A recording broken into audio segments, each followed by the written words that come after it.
चलिए बहुत बहुत स्वागत है आप सबका एक बार फिर से। तो फटाफट जय हिंद जय हिंद जय हिंद एवरीवन। कमेंट बॉक्स में बिल्कुल चैट बॉक्स में आ जाएं तेजी के साथ। जय हिंद जय हिंद जय Hind everyone. Good morning good morning good morning good morning Deepak, good morning Jyoti, good morning Nitish. There is a chat box, a lot of people coming first time ना, बहुत लोग पहली बार आए, so they are not aware about the things, but don't worry, आज मैं technically आप लोगों को साउंड कर दूंगा। You need to come on that. This very nice, this very nice. Raja good morning बच्चा, गुड मॉर्निंग भैया, गुड मॉर्निंग, जय हिंद। I am going to talk lot, आज बहुत सारी बातें होंगी एंड ऑब्वियसली मैं आपकी भी बातें सुनूंगा, कुछ बातें मैं अपनी भी रखूंगा, because being a graduate are आप अपेयरिंग हो या सेकेंड ईयर में हो, इट्स अ वेरी इंपॉर्टेंट कि एक जो ग्रेजुएशन एंट्री को लेकर अवेयरनेस है हमारे देश में वो बड़ा कम है यार। और ये बड़ा दुख होता है मेरे को कभी कभी, because if we talk about the graduation entry तो कहीं ना कहीं इधर भी अपॉर्चुनिटी बहुत ज़्यादा है। जिस तरीके का फोर्स मेरे को 10+2 लेवल पे देखने को मिलता है, अब तो मैं कह सकता हूँ 10th लेवल पे भी देखने को मिलता है, काश वही फोर्स मेरे को ग्रेजुएशन पे भी दिखाई दे तो मेरे को अच्छा लगे। तो थैंक यू कुंदन। जय हिंद जय हिंद जय हिंद एवरीवन। तो चलिए आज बिल्कुल सेशन को तेजी के साथ आगे बढ़ाएंगे and agenda is very much clear कि first of all I will talk something and then I will come to your question session. सबसे पहले मैं कुछ बातें करूंगा, फिर मैं आपके प्रश्नों पे आऊँगा। सबसे पहले जितने भी हमारे जो है एफकैट एस्पिरेंट हैं, कॉन्ग्रेचुलेशन, 30 जून आपके फॉर्म का बच्चा लास्ट डेट है। तो सो प्लीज़ जितना जल्दी हो सके, अगर किसी ने फॉर्म नहीं भरा हुआ है तो प्लीज़ फॉर्म फिल कर दीजिए। गुड नंबर ऑफ वैकेंसी, अच्छी वैकेंसीज़ हैं और एक बस जेंटल प्रिपरेशन की ज़रूरत है। जेंटल प्रिपरेशन का मतलब ये है कि वही अर्थमेटिक के कुछ गिने चुने टॉपिक है जिन पे आप काम कर लो। मैंने एफकैट का एक वीडियो भी रिलीज़ किया था जिसमें मैंने बताया था कि how to qualify AFCAT exam. AFCAT exam को आप कैसे क्वालिफाई करें बच्चा, उसको लेके मैंने खुल के वहाँ पे बात की थी आपसे। एंड पैरेलली नेक्स्ट स्टेप पे एफकैट के बाद जो हमारे पास अगला ऑप्शन आ जाता है ऑब्वियसली वो CAPF का है, सेंट्रल आर्म पुलिस फोर्स का। बड़ी कम अवेयरनेस उसको भी लेके है, बड़ा दुख होता है। One of the greatest opportunity, क्योंकि ये समझना बहुत ज़रूरी है, जितना हमारा प्यार आर्मी से है, एयरफोर्स से है, नेवी से है, उतना ही हमारे देश में पैरामिलिट्री फोर्सेस का भी एक रोल होता है। और थोड़ा ये सब बात आपको समझना ज़रूरी है कि आखिर फोर्स का स्ट्रक्चर हमारे देश में कैसे किया गया। तो 3 तरह की फोर्स बनाई गई, आप समझ ही रहे होंगे। एक आपकी आर्म फोर्सेस है जिसको आप आर्मी, एयरफोर्स, नेवी के रूप में पहचानते हैं। दूसरी आपकी पैरामिलिट्री फोर्सेस हैं जिनको आप सेंट्रल फोर्सेस के नाम से जानते हैं, जिसमें आपका बिल्कुल BSF, CRPF, ITBP, SSB, CISF, SSB और कहीं ना कहीं असम राइफल और आपके SSF जैसी जो है ब्रांचेज रिक्रूट होती हैं। बट ग्रेजुएशन स्तर की बात कर लेते हैं तो केवल उसको पहचाना ही जाता है CAPF के नाम से, सेंट्रल आर्म पुलिस फोर्स, जो कि असिस्टेंट कमांडेंट पद के लिए जाता है। और उसकी रैंक को जब हम कंसीडर करते हैं it's equal to lieutenant colonel rank, जो हमारे इंडियन आर्मी के अंतर्गत स्टार्ट होती है। तो जहाँ तक बात करें तो एफकैट हो गया, आपका CAPF हो गया, इसके साथ ग्रेजुएशन एंट्री की हम बात करते हैं तो obviously will talk clearly about the CDS। तो बिल्कुल 5 अगस्त को तैयार रहिए आप सब पूरी ऊर्जा के साथ। तो I talk about the CAPF and AFCAT, इसके बाद फिर CDS 5 अगस्त को आ रहा है और ऑब्वियसली लास्ट अगस्त तक आपके पास मौका होगा फॉर्म भरने का। 14 नवंबर की डेट है। अगर आज से कैलकुलेशन शुरू कर दूं तो 14 जुलाई मैं कहूँगा, 14 अगस्त कहूँगा, 14 सितंबर कहूँगा, 14 अक्टूबर कहूँगा, फिर फाइनली 14 नवंबर कहूँगा मैं। तो ऑलमोस्ट 4 to 5 मंथ आपके पास हैं। आई think it's a great duration और एक सही स्ट्रैटेजी और प्लानिंग के साथ प्रिपरेशन को जारी रखा जाए तो बढ़िया होगा। जब एफकैट का मैंने वीडियो रिलीज़ किया था तो मैंने बड़ा स्पष्ट समझाया था कि भाई कुल मिला के वो अर्थमेटिक के कुछ पार्ट हैं जिन पे आपको अच्छे से काम करना है, ये रीजनिंग के कुछ पार्ट हैं जिस पे आपको अच्छे से काम करना है, ये इंग्लिश के कुछ टॉपिक हैं जिन पे आपको अच्छे से काम करना है, और ये आपके GK और GS पार्ट के कुछ चीज़ें हैं जिन पे आपको अच्छे से काम करना है। और इन सारे सेगमेंट पे अगर काम अच्छे ढंग से हो रहा है तो रिजल्ट लाना, परफॉर्मेंस लाना बेटा कोई बहुत बड़ा तोप काम नहीं है। इट्स अ वेरी इजी और उसे लाया जा सकता है। तो इट्स वेरी इंपॉर्टेंट कि आखिर सर क्या स्ट्रैटेजी बनाए। Actually being a graduate candidate मैं एक चीज़ समझाना चाहता हूँ, थोड़ा पेन पेपर भी पास में रखिएगा बच्चा, कि देखो ग्रेजुएशन लेवल पे भी अपॉर्चुनिटी कम नहीं है। मैं मानता हूँ एक एलिजिबिलिटी का फैक्टर एफकैट जैसे एग्जाम में इंक्लूड हो जाता है कि सर 60% मैंडेटरी हो जाता है, बट कोई नहीं, we are trying hard for this also and hope so कि इस बात को बहुत जल्द एयरफोर्स समझेगा और वो यहाँ से भी परसेंटेज का क्राइटेरिया हटाएगा। अभी हाल फिलहाल में उन्होंने 10+2 लेवल पे भी 60 लगा रखा था, उसको तो अपडेट करके उन्होंने 50 कर दिया है। But we are hoping very positive कि वेरी सून जो 60 ग्रेजुएशन का भी क्राइटेरिया इसको हटा दिया जाएगा और फाइनली ये भी आपका 50 के ही आसपास कर दिया जाएगा। साथ ही साथ CPF हो गया आपका, एफकैट हो गया, CDS हो गया। इसके बाद obviously will talk about the Indian coast guard commission category, जिसको आप असिस्टेंट कमांडेंट कह सकते हैं, क्योंकि मैं फौज जब समझा रहा था तो जहां आपकी आर्म फोर्सेस हो गई, सेंट्रल फोर्सेस पैरामिलिट्री के रूप में हो गई, तो उसी सेंट्रल फोर्सेस में जहां ग्राउंड को और हर चीज को वॉच करने के लिए पैरामिलिट्रीज बनाई गई हैं, तो समुद्र एरिया को भी केयर करने के लिए, संभालने के लिए कोस्टल फोर्सेस बनाई गई हैं, जिसको Indian coast guard assistant commandant कहा जाता है। इसकी एंट्री 10th लेवल पे भी है, 10+2 लेवल पे ही है, जो कि नॉन कमीशन कैटेगरी में है। इसकी कमीशन कैटेगरी की एंट्री जो है केवल पैरामिलिट्री की जितनी भी कमीशन कैटेगरी की एंट्री है बच्चा, वो केवल ग्रेजुएशन लेवल पे मिलती है, और इंडियन कोस्ट गार्ड एक बेहतर करियर ऑप्शन के तौर पे होता है। 60% वहां का भी क्राइटेरिया फिक्स है। 2020 में फॉर्म आया था फैब में, अगर आपको जानकारी हो, एंड वी आर होपिंग कि very soon the next form is going to announce, Indian coast guard का फॉर्म आने वाला है। तो वहां भी अगर आप 60% की एलिजिबिलिटी रखते हैं तो प्लीज उस फॉर्म को आप जाके बच्चा तेजी के साथ अप्लाई करें। साथ ही साथ मैं बात करना चाहूंगा कि सीपीएफ की बात हो गई, एफकैट की बात हो गई, इंडियन कोस्ट गार्ड की असिस्टेंट कमांडेंट की बात हो गई, सीडीएस की बात हो गई। इसके साथ साथ हम समझना चाहते हैं कि एक समय था कि जब आईनेट जैसी वैकेंसी को भी इंडियन नेवी ने काफी सपोर्ट किया था, बट आपको पता होगा कि इंडियन नेवी का क्रम बहुत बिगड़ गया। 2020 फैब में उन्होंने पहला एग्जाम अपना कराया बच्चा 2 फरवरी से लेकर 8 फरवरी के बीच, जिसमें उन्होंने 6 से 8 फरवरी के बीच एक स्पेशल एग्जाम इंट्रोड्यूस किया, जिसका नाम उन्होंने रखा INET, Indian navy entrance test, AFCAT के फॉर्मेट पे, क्योंकि इंडियन नेवी के लिए भी सोचना बड़ा चैलेंजिंग हो गया था कि आखिर हम सेंट्रलाइज भर्ती कहां से लें कमीशन कैटेगरी के लिए और टेक्निकल और अन्य ब्रांचेस के लिए, ग्राउंड ड्यूटीज के लिए। तो उनको लगा कि एफकैट का जो फॉर्मेट है एयरफोर्स कॉमन एडमिशन टेस्ट का, वो तो बड़ा आइडियल है। अगर 10+2 लेवल पे हम देखें तो एयरफोर्स के लिए कमीशन कैटेगरी के ऑप्शन है केवल फ्लाइंग ब्रांच, अब तो उसमें बढ़ गया बहरहाल, फ्लाइंग के साथ साथ जो है ग्राउंड ड्यूटी भी जोड़ दिया एनडीए में। अभी तक वहां केवल बेटा फ्लाइंग ब्रांच हुआ करता था 10+2 लेवल पे। तो ग्रेजुएशन की ये सबसे बड़ी एंट्री थी। सीडीएस के बाद अगर हम बात कर लें तो सीडीएस एक एंट्री है जो एयरफोर्स के लिए एंट्री लेती है, बट बड़ी लिमिटेड सीट है वहां पे। तो मेजर जो रोल पैदा कर रहा था, प्ले कर रहा था, वो एफकैट प्ले कर रहा था। तो उसी फॉर्मेट पे इंडियन नेवी ने भी सोचा और फाइनली आईनेट को इजाद किया गया। बट आईनेट आपको पता है जैसा कि 2020 सेकंड से ही वो अपना डायरेक्ट एसएसबी शुरू कर दिया, रिटन एग्जाम उन्होंने अपना बंद कर दिया। बट ये है कि very soon we are expecting कि वो भी अपने प्रोसेस पे आएंगे। तो चलिए, एक बच्चे ने पूछा sir I want to know about the territorial army. Obviously आपको पता है कि अभी 2 ईयर का शेड्यूल हो गया है। 2019 में इससे पहले फॉर्म आया, क्योंकि ग्रेजुएशन लेवल पे एक एंट्री और हो गई टेरिटोरियल आर्मी का जो बच्चा बात कर रहा है। तो ऑब्वियसली हमारा जो है फॉर्म जो आया 2019 में आया, 2021 में बिल्कुल प्रोजेक्टेड थे हम लोग, और 5 मई को सब कुछ अनाउंस होने वाला था। बट सडनली फिर से वही कोरोना की महामारी और क्राइसिस के बीच कहीं ना कहीं टेरिटोरियल आर्मी को लगा कि हम आखिर अपना प्रोसीजर कैसे डन कर पाएंगे। But we are hoping very positive कि जुलाई में ये फॉर्म आ जाए।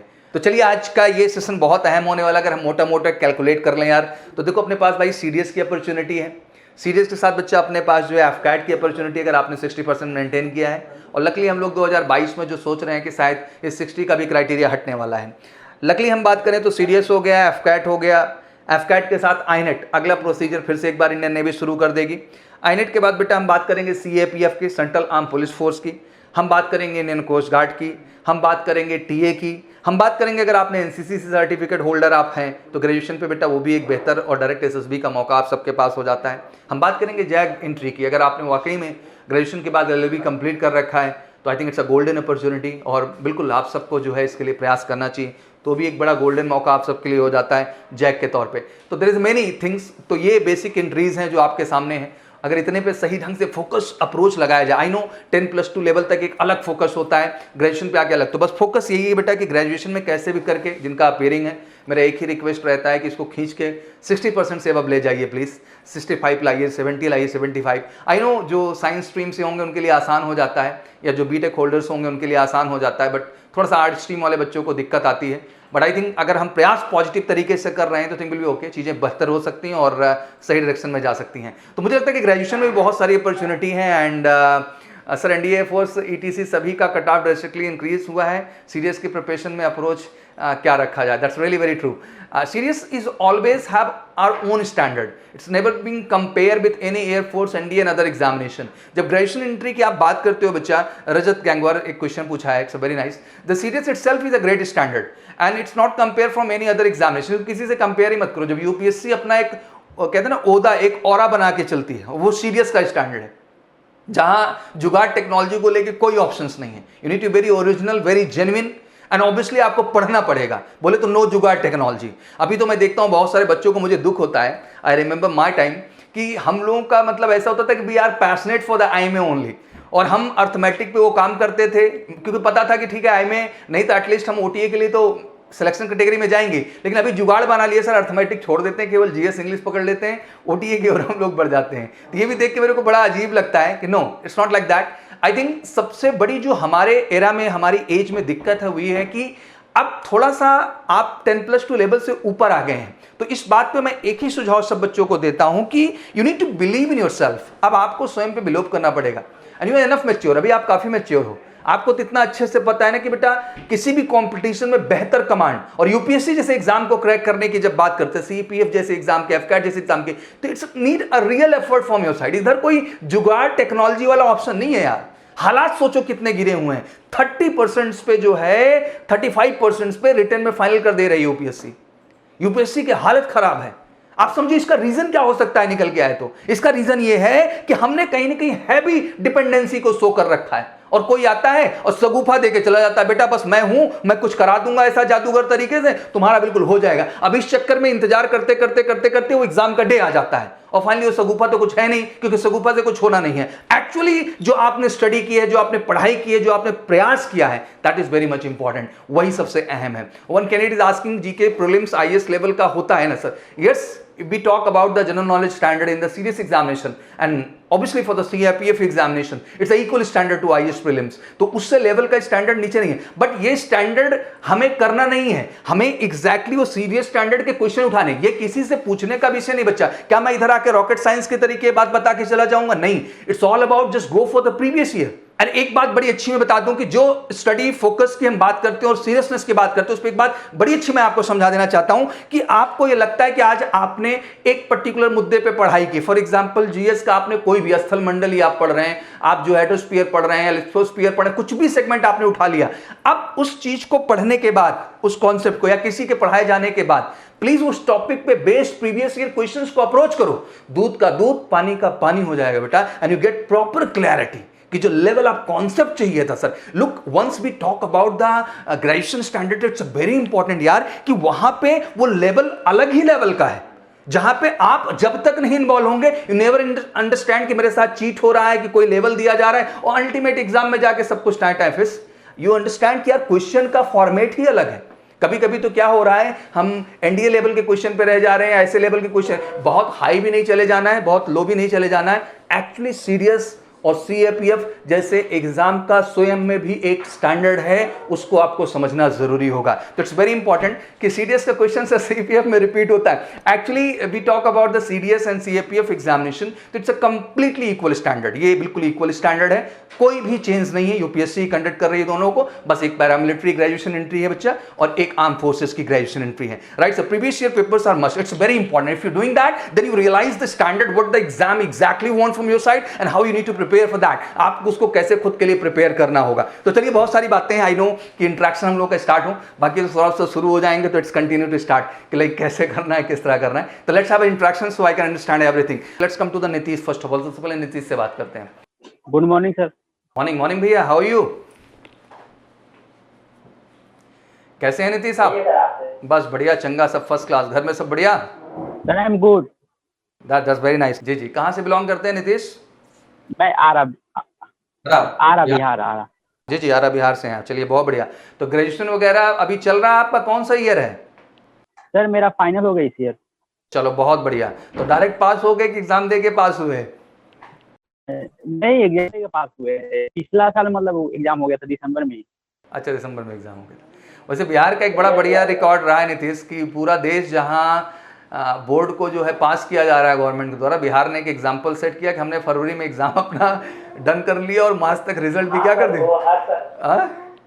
सर फरवरी मार्च में एग्जाम हो जाता है बिहार में, इंटर और मैट्रिकुलेशन। आपको शायद ये चीज पता नहीं है, 2017 में बहुत बड़ा कांड हुआ बिहार में, उसके बाद ये सुधार हुआ है, ठीक है ना? ये सारा का सारा उसके बाद, 2017 के पहले ऐसा नहीं था जी। 15 में सर हुआ था, 15 में। अच्छा, 15 से स्टार्ट हो गया। चलिए बढ़िया। बताएं नीतीश, क्या प्रश्न है बच्चा आपका? सर मेरा एफकेट का तैयारी चल रहा है। बढ़िया। कितना परसेंटेज आया अभी ग्रेजुएशन में? 64% है ओवरऑल, और मैं ऑनर्स में 67। बहुत बढ़िया, बहुत बढ़िया, बहुत बढ़िया। जी बताइए। तो सर जो मैथ और जो इंग्लिश का क्लास चल रहा है तो सर वो उसमें मतलब सर ज्योमेट्री और ट्रिगोमेट्री चल रहा है तो उसको अर्थमेटिक्स ही आता है तो वो उसका प्रिपरेशन मतलब नहीं हो पा रहा है मैथ वाला का।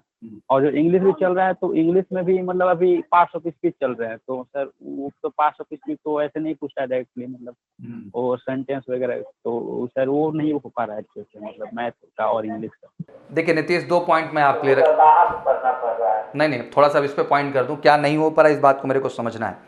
नीतीश देखो, अगर आप ज्योमेट्री की बात करते हो, ये तो सच है कि सीडीएस जैसे एग्जाम में और एफकैट जैसे एग्जाम में कुछ आपके एडवांस मैथमेटिक्स के भी टॉपिक आते हैं, ठीक है ना, जिसको आप अलजेब्रिक भी कह सकते हैं सेकंड भाषा में।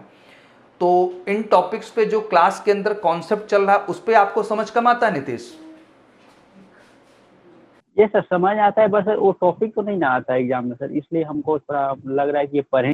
अरे तो ये बताइए आप हमको, नहीं पहले नीतीश हमको एक बात बताइए, आप सीडीएस का फॉर्म नहीं भरेंगे आप? मेरा मेन एफकेट ही है तो सर इसलिए यही सब गड़बड़ी करते हो तुम लोग। मैंने ये कहा कि आप मेन एग्जाम मेन रखिए। सुन लीजिए, when we were on the 10+2 standard, I'm not going to talk about the graduation, हम लोग तो 10+2 standard की बात करेंगे, तो I was participating almost for every exam यार। I was giving for NDA, I remember I was giving for the Army TS, Navy TS and parallelly for the Indian Air Force, Navy, Coast Guard, all opportunities, क्योंकि मेरे को पता था वही arithmetic, वही English, वही GK और वही साइंस का पार्ट, कुछ अजूबा उसमें था नहीं एक्चुअली। तो we are giving all examination. तो ये आप लोग माइंडसेट क्यों बना लेते हैं?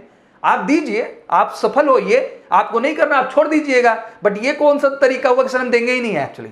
That's not really good actually. This if you have such a huge opportunity बेटा, यू शुड ट्राई यार। ज्यादा मौके बेटा ज्यादा आपकी सफलता को सुनिश्चित करते हैं, और बहादुर इंसान वही है। और फौज ही जाने के लिए मैं कह रहा हूं, ऐसा नहीं है। You know one thing very clear कि in CDS you have opportunity for the Indian airforce too. आपको सीडीएस में भी, अभी ग्रेजुएशन में आपने क्या किया हुआ है? 10+2 साइंस से रहे, मैथ से कर लिए, चलो उसका भी मतलब नहीं। आपको पता होना सीडीएस में एयरफोर्स विंग में अप्लाई करने के लिए आपका 10+2 ही साइंस लेवल का रिक्वायर्ड होता है। ग्रेजुएशन में तो उससे भी मतलब नहीं है, तो आप उसको भी ट्राई करिए। अगर एयरफोर्स आपका ड्रीम है तो रास्ता थोड़ी ना मैं रोक रहा हूं आपका, but you try Nitish everything यार। आपको सब पढ़ना चाहिए बेटा। मेरा सर ये कहना था ना कि जैसे अभी एफकेट लेटेस्ट एग्जाम एफकेट कहीं होने वाला है, सीडीएस का तो नवंबर में है, तो जो मतलब सर 2 महीना बाकी है तो उसमें अलग विषय पढ़ने से अच्छा है कि हम मतलब थोड़ा रीजनिंग पढ़ लें ज्यादा, और वो एफकेट का पहले है तो उसी के 2 महीना पढ़ लें अच्छे से। ये 2 क्विंटिलियन नीतीश, मैं बताऊं, ये 2 क्विंटिलियन बाइट की कैपेसिटी है इसके अंदर। ये जो 200-400 पेज की किताब होती है ना, ऐसी 5 करोड़ किताब इधर सेव हो जाए। और यहाँ मामला बेटा 5 किताब और 5 टॉपिक में तुम उलझा के रखे हो जो माइनस में भी नहीं आता रिकॉर्ड। लुट्स, you need to feel your power. ये गलत बात नहीं होती नीतीश, आप जब ज्यादा पढ़ते हो ना बेटा तो उससे आपका कोई नुकसान नहीं होगा, और कॉन्सेप्ट अच्छा आपका होएगा, आपका आत्मविश्वास और बढ़ेगा, उससे कोई नुकसान नहीं। और करना क्या है मेरे भाई, कोई और काम है क्या तुम्हारे पास? सुबह शाम तक यही काम है? और कुछ काम हो तो बता दो, नहीं सर ये भी साइड जॉब मेरा चल रहा है। No, I know TA candidates have issue की they have other career priorities and option, but जो है आपके पास तो यही है। तो Nitish just give the focus for every exam, बच्चा सब पे फोकस करो, ठीक है ना? प्रीवियस ईयर कहाँ से करे सर, वो मिल नहीं पा रहा है हमें। एफकैट का प्रीवियस ईयर कहीं मिलेगा भी नहीं, वो भी आप अच्छे ढंग से जान रहे हो। एमकेसी पब्लिकेशन की एफकैट की किताब मंगा लीजिए, उसी का कलेक्शन आपके लिए पर्याप्त था और उसमें सब सजों के हम लोगों ने रखा हुआ है। बाकी स्पेशली कहीं आपको प्रीवियस ईयर नहीं मिलेगा। सर कैसे मिलेगा सर? उसको एमकेसी पब्लिकेशन से जाके ऑर्डर करना पड़ेगा। ठीक भैया, चलिए थैंक यू नीतीश, और सब पे बेटा फोकस करिए। थैंक यू वेरी मच भैया। ओके, नेक्स्ट कलेक्ट करते हैं रजत भैया। जय हिंद, जय हिंद। कहाँ से हैं रजत आप? जय हिंद बच्चा, कहाँ से हैं रजत आप? सर मैं सर पीलीभीत उत्तर प्रदेश। अच्छा, उत्तर प्रदेश से हैं, चलिए बढ़िया। ग्रेजुएशन वगैरह हो गया? ग्रेजुएशन हो गया रजत आपका? सर ग्रेजुएशन के फर्स्ट ईयर में हूँ, और सर सेकेंड ईयर में आने वाला हूँ। इस साल तो प्रमोट हो गए। तो फर्स्ट ईयर प्रमोट हो गए कि सेकेंड ईयर प्रमोट हो रहे हो? सर सेकेंड ईयर में आया हूँ अब। सर देखो अगली बार पेपर देने का मन है सर, बिल्कुल पेपर। सर बिना पेपर के सर ग्रेजुएशन में पास तो हो गए, लेकिन सेटिस्फाइड नहीं है सर। मैं समझ सकता हूँ, एक छात्र के तौर पे, एक कॉम्पिटिटर के तौर पे, और एक वाकई में डिलिजेंट स्टूडेंट के तौर पे एग्ज़ाम बहुत बड़ी चीज़ होती है, बिना उसके लाइफ अधूरी सी लगती है, और वो एक मिसिंग फैक्टर है। बट कर क्या सकते हैं बेटा, हालात ऐसे हैं कि इसमें अब जो भी हो रहा है सब सही ही हो रहा है, nothing to say about that. तो अभी क्या टारगेट रजत, आप फ्यूचर का क्या प्रोजेक्ट? नहीं, दैट्स रियली गुड कि now you started preparation, right. मैं तो सबसे कहता हूँ कि लाइक यार from graduation first year you should make your agenda clear, लग जाओ, जितना पहले से लगोगे उतना ज़्यादा चांसेस होंगे, क्योंकि परसेंटेज अच्छे ला पाओगे, बहुत सारे पॉजिटिव फैक्टर जुड़ जाएंगे। तो रजत, क्या आपका मेन गोल क्या है बच्चा? सर मेरा मेन गोल है सर आर्मी को ऑफिसर के तौर पे ज्वाइन करना। Very good. सर एनडीए का पेपर भी दिया था मैंने, लेकिन सर अनफॉर्चुनेटली सर गाइडेंस की कमी से क्रैक नहीं कर पाया। इस बार कैसी तैयारी चल रही रजत आपकी? टाइम तो अब आपके पास बहुत है। फर्स्ट ईयर से पढ़ रहा हूँ सर, बेसिक से शुरू किया है, सब पढ़ रहा हूँ सर। एनसीईआरटीज मैंने कंप्लीट कर रखी है, एम लक्ष्मीकांत कर रहा हूँ सर, और ज्योग्राफी हुसैन सर की, सर बिल्कुल बेस से एकदम हाई लेवल तक, एकदम प्रीलिम्स लेवल तक की तैयारी कर रहा हूँ सर। एग्जैक्टली। वो स्टैंडर्ड रजत मेंटेन करके भी चलना होगा, बिकॉज अगर हम यूपीएससी में आईएएस के बाद किसी एग्ज़ाम की बात करते हैं इस देश में, तो हम सीडीएस एंड सीपीएफ एग्ज़ाम की ही बात करते हैं। तो obviously you need to maintain that standard, और उस लेवल का है तभी आपका प्रिपरेशन में आपका सफलता सुनिश्चित हो पाएगा। ठीक है, not a issue. Good luck Rajat, and preparation बच्चे से करते रहो बेटा। यस यस जी सर जिस तरह से सर ड्रास्टिकली एकदम से कट ऑफ बढ़ रहा है सर, बिल्कुल भी चांस नहीं ले सकते सर, बिल्कुल बहुत अच्छी प्रिपरेशन करनी पड़ेगी। हमेशा आप समझ लो कि अगर आपको सफल होना है तो आप बेस्ट होके ही सफल हो सकते हैं, कोई जुगाड़ उस चीज़ का नहीं है। ठीक है, कुमार कंचन को इसके बाद जो है कनेक्ट करिएगा। Thank you so much Rajat, and just keep hard working बेटा। अभी आपके पास बहुत टाइम है, हमारी तुम्हारी मुलाकात होती रहेगी। अब अगली मुलाकात जब हम लोगों की होगी तो आप लोगों की टेस्ट रिपोर्ट मेरे पास रहेगी। अभी एक सेगमेंट हमारे ऐप में इंट्रोड्यूस हुआ था क्विज करके, तो क्विज वाला सेगमेंट में क्या है कि कुछ टेक्निकल इश्यूज आ गए, इस वजह से वो ब्रेक कर दिया गया, बट 2-3 दिन के अंदर लॉन्च होने वाला है। तो उसमें क्या होगा कि बेटा कि जैसे कोई भी टीचर कोई टॉपिक आपको पढ़ा रहे हैं, अब टॉपिक का जो कॉन्सेप्ट वो पढ़ा रहे हैं, पढ़ाते पढ़ाते क्या करेंगे, आपको खट्टे से एक क्वेश्चन उस पर बेस्ड, एग्जाम्पल तो बताते ही हैं, बट एक क्वेश्चन उस पर बेस्ड आपको देंगे, आप लोग घर से करिए। अब आप लोग बैठ के करेंगे उस क्वेश्चन को, और उसमें ऑप्शंस देगा राइट, रॉन्ग का और लेफ्ट का। तो अगर आपने राइट कर दिया तो राइट वाला दिखाई देगा, रॉन्ग किया तो रॉन्ग में आपका नाम आ जाएगा, लेफ्ट कर दिया तो आपका लेफ्ट में आएगा। तो हमें एक ट्रैकिंग मिल पाएगी कि जो हम आपको पढ़ा रहे हैं आप उसमें कितने अटेंटिव हैं, और आपको चीज़ें हमारे कॉन्सेप्ट की समझ में आ रही हैं कि नहीं। जिन्होंने सही किया गुड लक, बट जिन्होंने गलत किया उनसे हमको क्वेश्चन पूछना होगा कि बेटा इतना अच्छा कॉन्सेप्ट समझाने के बाद ऐसी क्या कमी रह गई कि जो आप परफॉर्म नहीं कर पाए, और हम उस पर और बेहतर करने का कोशिश करेंगे। एक तो ये चीज़ हम ऐड करेंगे जो कि डेली क्लास में आपको दिखाई देगा, क्विज के साथ अब आप लोग पढ़ाई करेंगे, क्योंकि बेटा देखो हर वो चीज़ जो क्लास फीलिंग के अंदर था ऑफलाइन, वही चीज़ हम ऑनलाइन में चाहते हैं। हम चाहते हैं कि वहाँ भी प्रॉपर ढंग से इंटरेक्टिव वर्जन बना रहे, और क्विज उसमें एक बहुत बड़ा रोल प्ले करेगा। वो प्रैक्टिस क्वेश्चंस हम देते हैं, जैसे हम पढ़ाते हैं क्लास में, तो कोई कॉन्सेप्ट बताया, एग्जाम्पल क्लियर किया, चलो बेटा ये क्वेश्चन लिख लो, फटाफट करके दिखाओ। तो बच्चों का क्या होता है, कनेक्ट बना रहता है, एक एनर्जी बनी रहती है, नहीं तो क्या होता है सारा गेम वन साइडेड हो जाता है। तो इस चीज़ को हम बहुत तेज इंट्रोड्यूस करेंगे, 2-3 दिन के अंदर आपको ये सिस्टम मिलना स्टार्ट हो जाएगा। अब इसके बाद इसी आधार पे आपका मंथली यूनिट टेस्ट होगा रजत, जिसमें हर महीने आप प्रॉपर यूपीएससी पैटर्न पे आपका हर टीचर अलग अलग टेस्ट लेगा। दैट मीन हिस्ट्री पॉलिटी का आपका अलग टेस्ट होएगा, ज्योग्राफी और इकोनॉमिक्स पार्ट का अलग टेस्ट होएगा, अर्थमेटिक का अलग होएगा, जो बच्चे रीजनिंग होंगे रीजनिंग का अलग टेस्ट होगा, इंग्लिश का आपका अलग टेस्ट होएगा, जनरल साइंस का आपका अलग टेस्ट होएगा। तो पूरा का पूरा टेस्ट होएगा, उसकी सारी रिपोर्ट मेरे पास आएगी, और उस रिपोर्ट के साथ मैं आप सबके सामने आऊँगा। एटलीस्ट मेरी अब कोशिश ये होगी कि लगातार आप लोगों से मुलाकात होती रहे, and we have a proper discussion with each other to make all doubts clear. सारे के सारे जो डाउट्स हैं उनको हम क्लियर कर सकें, और एक बेहतर बात होकर के एक मोटिवेटेड और पॉजिटिव तरीके से भविष्य की ओर बच्चा हम लोग आगे बढ़ सके। तो जल्दी उस सिस्टम को हम आपके सामने इंट्रोड्यूस करेंगे, एंड दैट्स ग्रेट। और शायद फिर मेरे आने को मेरे को मजा ही मिलेगा। तो आज हम लोग इंटरेक्शन कर ले रहे हैं, बट अब फर्दर जो हमारा इंटरेक्शन होगा वो आपके परफॉर्मेंस के आधार पे होगा, और बड़ा मजा आएगा अपना भी रिजल्ट जान के, दूसरों का भी रिजल्ट जान के, और क्या खामियां और क्या कमियां करती उस बात को जान करके। तो जल्दी उसको सिस्टम के अंतर्गत ले आएंगे। Thank you so much Rajat, and good luck बच्चा, मेहनत करिए, अच्छे से आगे जाइए। Okay, let's talk to Neha. Good morning sir. Morning morning, how are you? Sir मैं बीपीटी फर्स्ट ईयर से हूँ। BSc first year? Sir no, BPT first year. अच्छा, व्हाट इज दिस? सर मुझे आर्मी मेडिकल ऑफिसर के उस पे join करना है। तो बेसिकली अभी किस एंट्री के लिए आप प्रिपेयर कर रहे हैं? CDS OTA. CDS OTA. तो बेसिकली मेडिकल कैटेगरी के लिए आपको इंट्रोड्यूस होना है। Yes sir. तो मेडिकल के बेटा तो अलग अलग ऑप्शंस हैं, या तो आप एएफएमसी के थ्रू जाते हैं, या तो एक स्पेशल एंट्री आती है जो कि एएमसी कहलाती है, arm force medical corps special होता है, बट उसमें तो आप समझती हैं मेल कैंडिडेट्स को केवल ऑप्शन मिला हुआ है।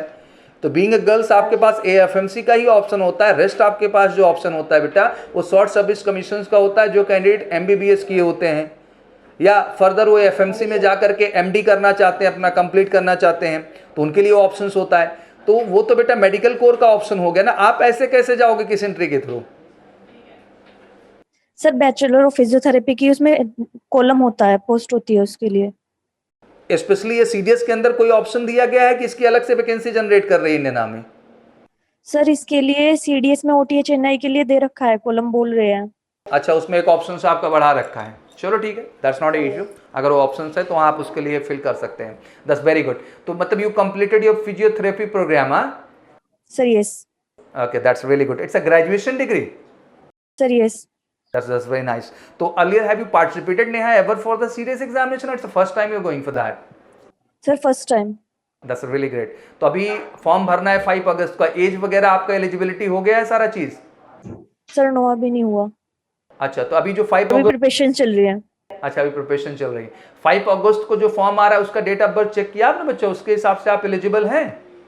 सर अभी चेक नहीं किया है। अच्छा चलो कोई नहीं, मैं इधर इसको ब्लॉग में अपडेट करवा दूंगा पूरा CDS। एक्चुअली एक चीज मैं आप लोगों को और अपडेट कर देना चाहता हूं कि जितनी एंट्रीज हैं सबका एज का पूरा 2030 तक का मैं पूरा एज का क्राइटेरिया अपडेट करवाऊंगा ब्लॉग पे। एक स्पेशल ब्लॉग बनाऊंगा कि all graduation entry age criteria का एक ब्लॉग रहेगा जिसमें सारी चीजें हम लोग अपडेट कर देंगे कि 2030 तक एक्चुअली फर्स्ट सेकंड अपॉर्चुनिटी को मिला के क्या एज का क्राइटेरिया रिक्वायर्ड होता है। इसमें सबसे फायदेमंद TA वाले होते हैं, उन्हें पता होता है कि हमें सर वैसे 18 से 42 साल तक मिला हुआ है, कोई टेंशन नहीं है। रेस्ट जो करियर अपॉर्चुनिटीज है उनमें एज का थोड़ा फैक्टर हाई हो जाता है, बट मैं ब्लॉग पे अपडेट कर दूंगा, इट विल हेल्प यू, आपको मदद करेगा। बिल्कुल नहीं, जस्ट प्रिपेयर हार्ड बेटा एंड होप सो कि अपकमिंग 5 अगस्त का आप फॉर्म भरें और 14 नवंबर को आप एग्जाम में कमाल करें। And good luck for my side बेटा, thank you very much. Let's connect to him, Neel Raj Singh Jadeja. Yes बेटा, connected? Yes, sir, connected. Can you hear me, sir? Yeah, I'm hearing clearly. So basically, what's your name? It's a very different to pronounce. Yes. What's your name? Sir, my name is Neil Raj Singh Jadeja. Okay, very good. From where you belong? Sir, I belong from Gujarat, Gujarat, Kutch. That's very nice. So, like, tell me something about yourself and what type of question you have related to TA. Sir, I'm assistant manager in a power plant. Okay, that's very nice. So, right now you working there? Yes, sir. Yes, sir. I'm working there. Is this a government job or private job? No, it's a private firm. So, what you did in terms of qualification? Sir, I'm B mechanical. That's very nice. So, right now working there, huh? That's great. I'm working. Sir, I have queries. What do they mean actually by meaning they? Sir, they tell in the form that the candidate should be physically fit, nothing else. They don't have any criteria in TA form. What do they mean by being physically fit? Just being physically fit. Physically fit means जो physical fits की हम बात करते हैं बच्चा, it's all about कि आप overall fitness सही शो कर रहे हो, आपका overall medical standard should be up to the mark, वो आपका प्रॉपर होना चाहिए। And there's nothing like heavy requirement in some physical fitness because we talk about the commission category job in defense forces, especially for the all armed forces job. So the physical standard is only fitness. Rest, the medical prospect is really good and you need to be medically completely perfect when they are going to check proper medical in you. So the point is that there's nothing like physical standard. You need to just fit. आप fit हो, fine हो, you can apply for the examination and you can appear for the SSB because there is no physical test for the commission category. Physical test is only for the non-commission category. There is one entry that's called in paramilitary forces, that's called CAPF, Central Armed Police Forces entry. That's need race and something like that. But rest in the commission category, no need of any physical fitness test actually. But you need to be fit. And rest, height, weight, that balance is also required up to the mark. I'll just update one more blog जो है Neil. There I'll update the all height, weight, year, everything chart there. So you can just watch कि like मेरा height कितना है, मेरा weight, because I think you're confused a little about the weight and height combination actually. Yes, sir. Weight and height combination also, and plus, sir, in other recruitment process, they tell that these are the running parameters. No, there's just nothing running factor and all. It's all about a commission category test. And if we talk about the SSB procedure, obviously there is a GTO, ground testing officer, and he will conduct a proper ground task for you. But the maximum task based on the obstacle, it's all about the brain game. There's no more physical strength required for that. Team cooperation, team working, and finally brain game. That's all about for the commission category. Rest, the Fauj will take you and they will make you ragada and all tagada and then make you up to the mark. Don't worry about it. The training make you up to the mark. Post commissioning and training, that's also included, but that they will ragda us and all that. There is no issue with that. But actually, just for commissioning purpose, that they don't have any criteria. So sir, like it's like GK. That they don't have any book, they can ask you from anywhere. Look, for the GK, actually, GK is all about GK. There is nothing a specific book for that. Obviously, every content is important for that, but we have a special book for the GK. If you really want to prepare, so we have a special TA GK book for our side from MKC Publication. Just visit the website and please sir update the MKC Publication website, so they can go there and they just get all TA related material, because it's very important ki it should be very organized material, and you need to study only that much, how much required for your competition point of view. Rest the people are preparing for the highest level standard, no required. Your exam have your own standard, तो obviously you need to prepare up to the mark for your exam only, not for the other one. तो ये जरूरी कि आप अपने exam oriented preparation करो, and obviously for that we are providing a special book for that. उसके लिए हम आपको special book provide करते हैं, dlp.mkc publication. I've already ordered all the 4 books, all 3 books for TA. So are there enough for just preparing of preparation of TA? Look, obviously one side is enough, second side is not enough. If you just complete that book properly and now you feel okay, then you have option to get another book. If you are not able to complete that book only, then I will not suggest you another book. तो कोई भी चीज enough तभी कही जा सकती है जब आप आगे को करने को तैयार ना हो. अगर आप उसको डन कर लियो, go for another options. There is a lot of option in the market. You just get a perfect GK book from there. और आप उसको लीजिए और तैयार करिए. That's not an issue. But इसको complete करके. Sorry, sir. Sir, actually, what's the problem is that as I'm working with another firm and I have shift duties, so I don't have much time to watch lectures and all things. So I just go for books. That's why. I understand. Look, actually, Neil, I'm going to arrange like whatever live classes we are taking. There is a section. There is a new active and recorded lecture. तो in the section आप active, we are going to activate the all live videos. हम बहुत जल्द plan कर रहे हैं कि जितनी भी अब तक की हमारी लाइव वीडियोस रही हैं, जो भी हट चुकी हैं 24 आवर्स के बाद, we are going to just organize the all videos for you. हम वो सारे के सारे वीडियोस ला रहे हैं आपके लिए एक्टिव वर्जन में फिर से. So you can just revise from that. आप उससे एक बार रिवाइज कर सको और चीज़ों को पढ़ सको. तो we are working for that very soon, that all video जो भी लाइव में थी आपकी, वो जल्द से जल्द आपको बैक मिल जाएंगे. सो अगर कोई कॉन्सेप्ट पे आपको लगता है कि you have a confusion and missing, then just go back and see that video, repeat it again and just make more practice and be confident for that. Okay. So is it all the lectures are dedicated to TA only, or you are giving lectures for CDS, NDA all together?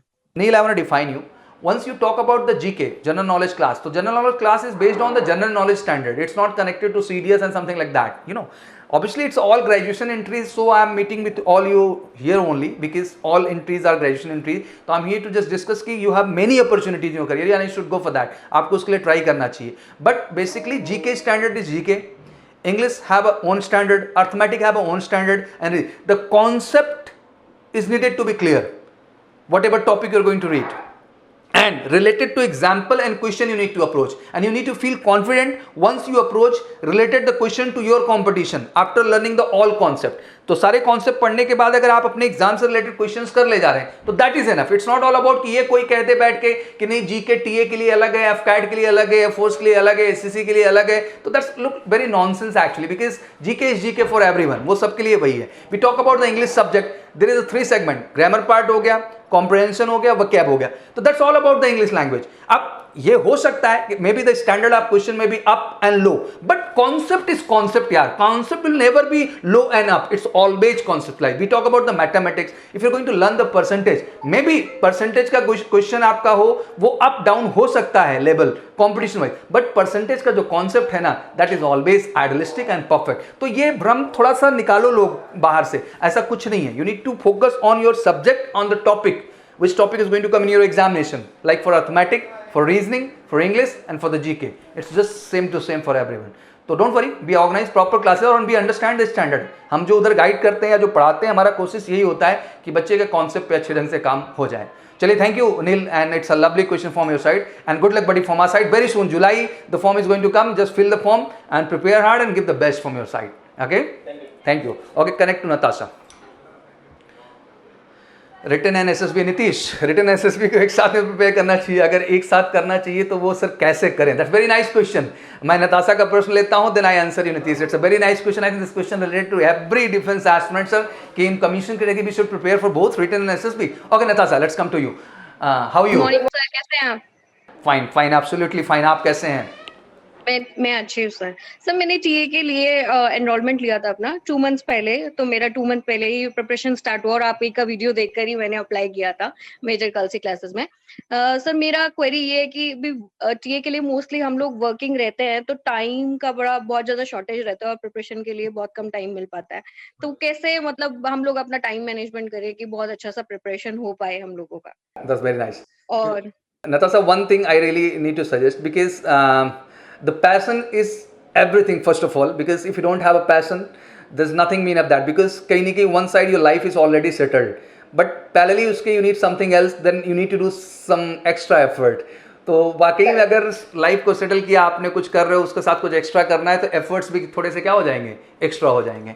I know, जब हम job पा जाते हैं, life के इस particular age में होते हैं, क्योंकि I met with the lot of candidate, they having huge age like 34, 35, 36 वालों से मिलता हूं, तो their psychology is totally different, because उन्होंने लाइफ के हर दौर जी लिए, उन्होंने पार्टी कर ली, क्लबिंग कर ली, सारा सब कुछ, मतलब लाइफ का उनका एक छोर खत्म हो चुका है. तो now they need something very serious. अब उनको लगता है कि इन चीज़ों में ही हम खुशी तलाश सकते हैं, and I really need to do something different in my life, and that's why they are decided to join the defence services, because एक डिफरेंट एडवेंचर है, डिफरेंट लाइफ है, डिफरेंट लर्निंग है. बिकॉज अल्टीमेट लाइफ का उद्देश्य क्या होता है? It's not all about पैसा. I have just one candidate, he was a software engineer, he was earning getting very nice package above crores.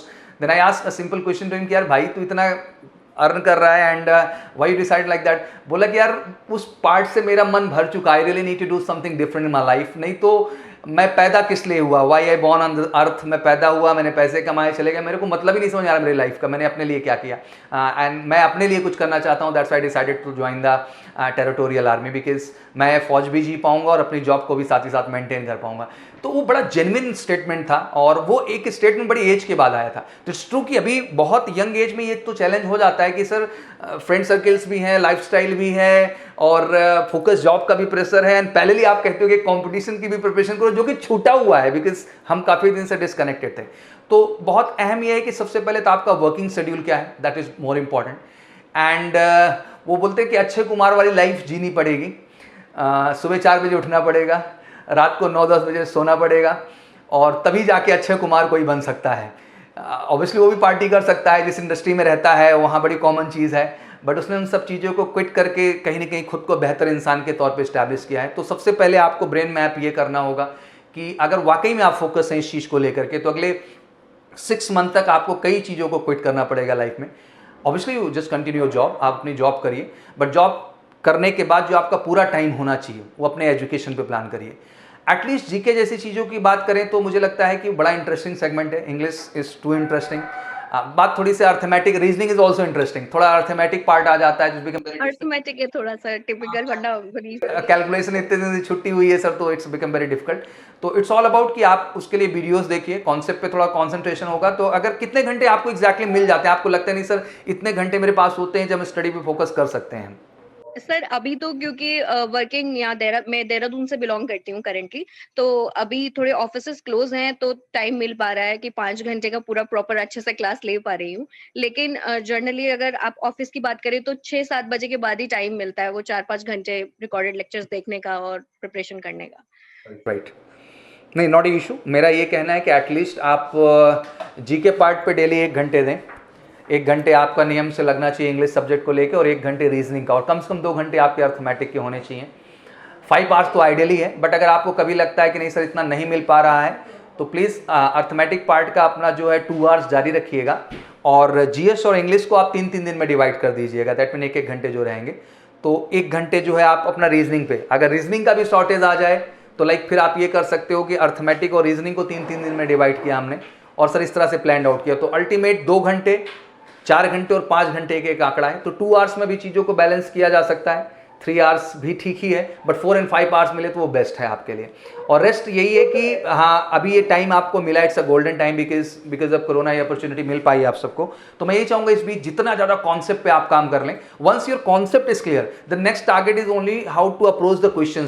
तो अभी कॉन्सेप्ट खूब पढ़िए आप सारे, जो भी चीज़ आपको लगता है डराती है, जिस चीज़ से आप, वो हमारा प्रॉब्लम क्या होता है कि जब तक हम कोई चीज़ नहीं करते तब तक वो चीज़ हमें टफ लगती है, बट जैसे ही आप वो चीज़ कर ले तो आपके लिए आसान हो जाती है। तो बस आप ये दिमाग में सेट कर लो, कोई चीज़ आपको जो टफ लग रही है उसके लिए आपने सच्चे दिल से प्रयास नहीं किया है। Once you try things become easy, तो जस्ट गो फॉर दैट। इसी कॉन्फिडेंस के साथ कॉन्सेप्ट क्लियर होता चला जाएगा, फिर जब क्वेश्चंस और प्रैक्टिस की बात आएगी तो आप करते रहोगे, that's not a big deal.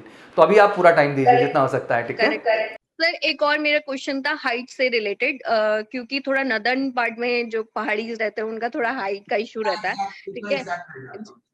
जी जी, तो काफी जगह मेंशन करा वो होता है कि 153 सेंटीमीटर, ठीक है, 49, मेरा अपना हाइट 49 हूँ मैं, ठीक है। तो अब not issue, you will get 5 centimetre relaxation, तो दैट्स नॉट इशू, आपके लिए कोई दिक्कत नहीं है, ठीक है। जी, और वो वेट का क्राइटेरिया वो आपने बता ही दिया कि आप अभी ब्लॉग वीडियो निकालेंगे तो मैं उसमें उसको चेकआउट करूंगी। बस मेरा अभी फिलहाल के लिए यही क्वेश्चन था सर, आगे क्वेश्चन होगा तो जरूर पूछूंगी आपसे। मैं आता भी रहूंगा और आप सबसे मुलाकात करता रहूंगा। Thank you very much Natasha and good luck for my side. Yes yes yes. एक क्वेश्चन अंकित का था कि sir how to prepare return के साथ एसएसबी, नीतीश का था। That's a very nice question बच्चा, I think it's a good question. Do you think we talk about the SSB preparation, तो एक बड़ा सा फोबिया इस देश में मला लगा रहता है कि लेकिन एसएसबी को लेके एक अलग तरह का कॉन्सेप्ट है। मैं कभी कभी पूछना चाहता हूँ कि एसएसबी के लिए ऐसी कौन सी प्रिपरेशन है, ऐसा कौन सा सब्जेक्ट है एसएसबी जिसकी आप तैयारी करने की अलग से स्ट्रैटेजी तैयार कर रहे हो। It's not a subjective test, this test completely based on your personality. We talk about the screening, psychology, interview and GTU. When you sit during the interview round, तो लाजमी सी बात है कि इंटरव्यू का राउंड जब होता है ना तो उसमें सीरीज बनाई जाती है, C1 से लेके C6 तक।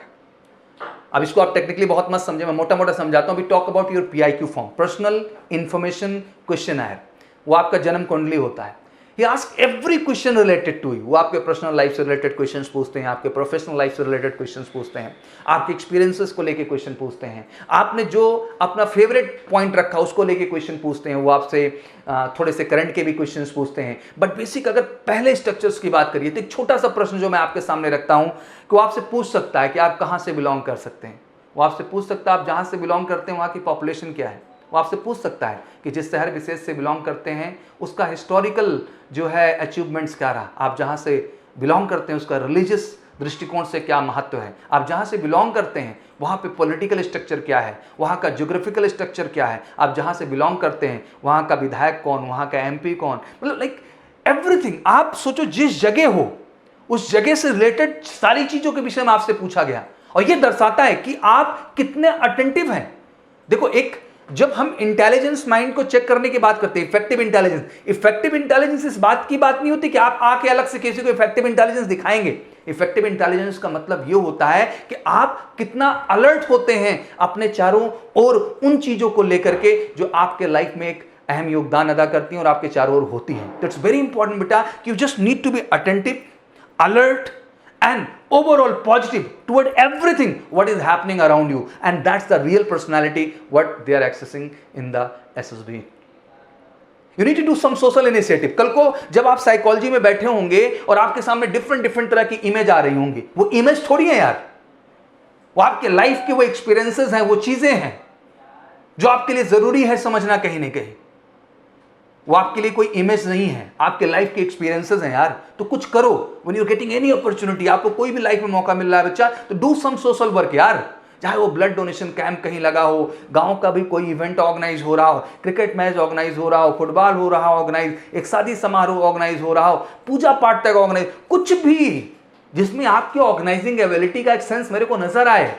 ऑब्वियसली ये कोई सब्जेक्ट का प्रिपरेशन नहीं है, ये overall sense of maturity, concentration and उस मैच्योर एटीट्यूड की एक्सपेक्टेशन होती है जो ऑब्वियसली एक कमीशन ऑफिसर के अंदर फौज करना चाहती है।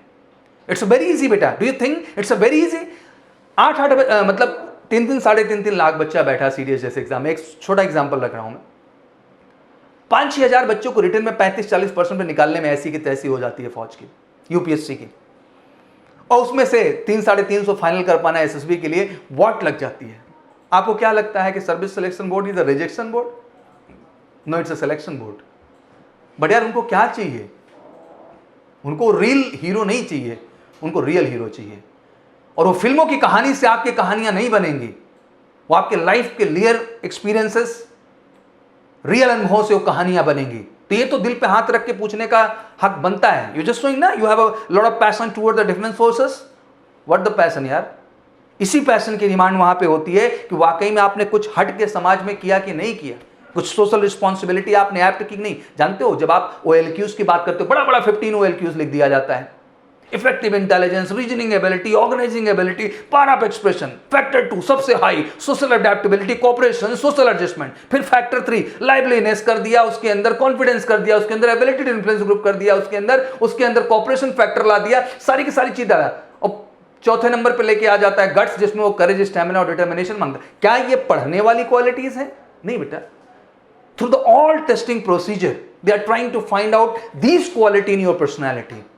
इफेक्टिव इंटेलिजेंस कहने की चीज नहीं होती बेटा, इफेक्टिव इंटेलिजेंस दिखता है। और आपको मैं एक एग्जांपल बता देना चाहता हूं कि जब आप जिस क्लास का हिस्सा रहे होंगे, आप कभी किसी भी इवेंट का हिस्सा रहे होंगे और आपने वहां टैलेंटेड बच्चे को देखा होगा अपनी आंख से कि सवाल होता नहीं था, उससे पहले जवाब तैयार था। वो जुगाड़ का इफेक्टिव इंटेलिजेंस नहीं होता है बेटा, वो रियल इफेक्टिव इंटेलिजेंस होता है, क्योंकि उसने उस लेवल की पढ़ाई की हुई होती है, अपनी कला को उस लेवल पर निखारा होता है। आपने किसी कल्चरल एक्टिविटी में या किसी भी तरह के आपने जो है कल्चरल एक्टिविटीज में एक्टिवेट किया होगा, तो आपने देखा होगा कि जो वहां परफॉर्मर होगा वो परफॉर्मर होता है। और परफॉर्मर कहने से नहीं होता है, क्योंकि उस परफॉर्मर को बनने के लिए जो तपस्या, जो त्याग चाहिए होती है ना, वो उसके अंदर होती है। तो वो इफेक्टिव इंटेलिजेंस दिखता है। ऑर्गेनाइजिंग सेंस रटाने वाली चीज नहीं है ऑर्गेनाइजिंग एबिलिटी। ये ऑर्गेनाइजिंग एबिलिटी बेटा एक हुनर है जो आपके अंदर होना चाहिए। एक छोटे से छोटे चीज को, आपका अपना कमरा बताता है कि what the sense you have to organize your room itself. तो अलग कुछ नहीं लर्न करना है, that is important. Reasoning ability, हर चीज को लेकर के तर्क होना आपकी जिंदगी में कि क्या सही है, क्या गलत है, क्या उचित है, क्या अनुचित है, और सही गलत की समझ अपने ब्रेन से आपका चलना है। दूसरा क्या बताएगा आपको? रियल जज अपने आप हैं, अपने भविष्य का निर्धारण आपके हाथ में है। दूसरा आपको गाइड कर सकता है, सपोर्ट कर सकता है। पावर ऑफ एक्सप्रेशन, बोलने की कमाल की क्षमता हो, सोशल एडजस्टमेंट हो, सोशल एडेप्टेबिलिटी हो, कॉपरेशन फैक्टर हो, यही क्वालिटीज हैं।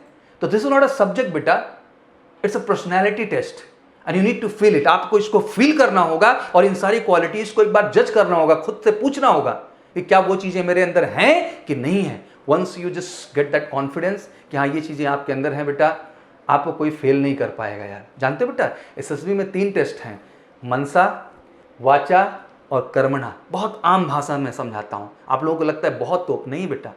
वो यही देखना चाहते हैं कि तुम मन के अंदर जो सोचते हो और तुम जबान से जो बोलते हो और अपने कर्म के माध्यम से जीटीओ के अंदर जाके जो आप एफर्ट करके दिखा देते हो, वो यही देखना चाहते हैं कि तीनों में समानता है कि नहीं है। नहीं तो बोला कुछ और, सोचा कुछ और किया कुछ और ही।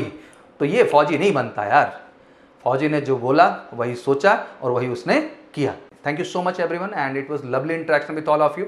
बट जल्दी आऊँगा, जितने लोगों का प्रश्न नहीं ले पाया हूँ मैं प्लीज़ लूँगा एंड सॉरी फॉर दैट, क्योंकि क्लास अभी मेरे को पता चला स्टार्ट हो गई, इस वजह से you should go for the class. आप लोग फटाफट अपनी क्लासेस के लिए जाइए बच्चे, ठीक है ना।